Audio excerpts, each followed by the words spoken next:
just because you make the moves in the offseason, it doesn't really guarantee you that you're going to have a great season. What are the moves that you like? Yeah, I mean, the San Diego Padres have won like 6 of the last 7 off seasons. Right. They're not doing much during the season. So Right. winning the off season is a lot of fun, but it's got to translate out there. And the team that probably won the off season, as simple as it sounds, is probably KT. I mean, they didn't get worse. If anything, bringing in Henry Ramos over Jared Hoying is just bringing in a younger, more electric guy. Park Byung-ho, even though he's not the player that he used to be, he's going to be hitting between Kang Baek-ho, Hwang Jae-gyun, Bae Jung-dae. I mean, they just, for days, I mean, other than the fact that offensively they're not going to get much production out of the catching position, that offense is arguably the best offense I've seen in the KBO in 12 years. They're going to take some risks. I mean, William Cuevas and Odrisamer Despaigne are not young guys, and they've got a lot of mileage, so they could break down. But, you know, you look at Ko Young-pyo, you look at So Hyung-jun, you look at Bae,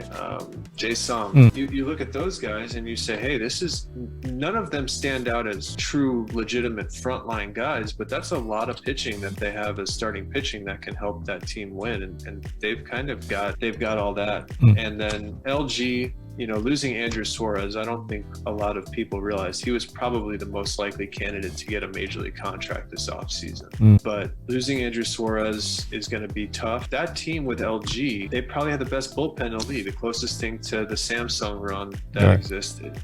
So I would say that those two teams won the offseason simply because they've got the best pieces in place and didn't lose much, with the exception of LG losing Andrew Suarez.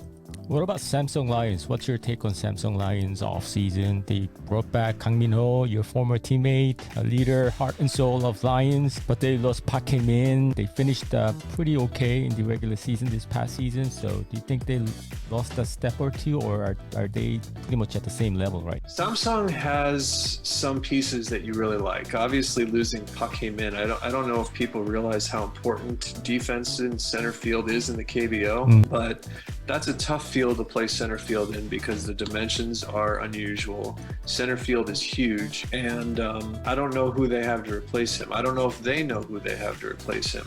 I don't, you know, you don't know the inner workings there, but Park Hae-min is more than just a speedster leadoff guy. That he's an important piece for that team, and unless they have somebody that can play center field every day, I think the lineup will still be there.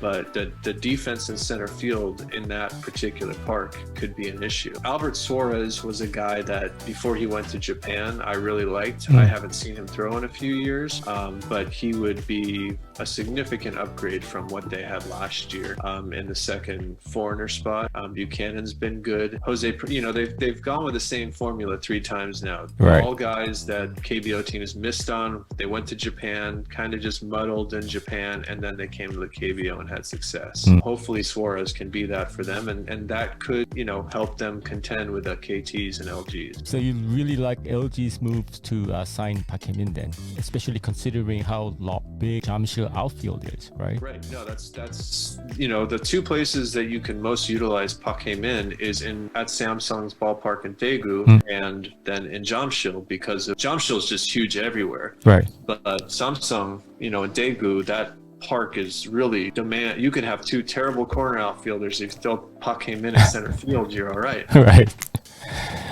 I'm going to put you on the spot here. Surprise team for 2022 season in KBO. A team that could make the jump to top 5 spot.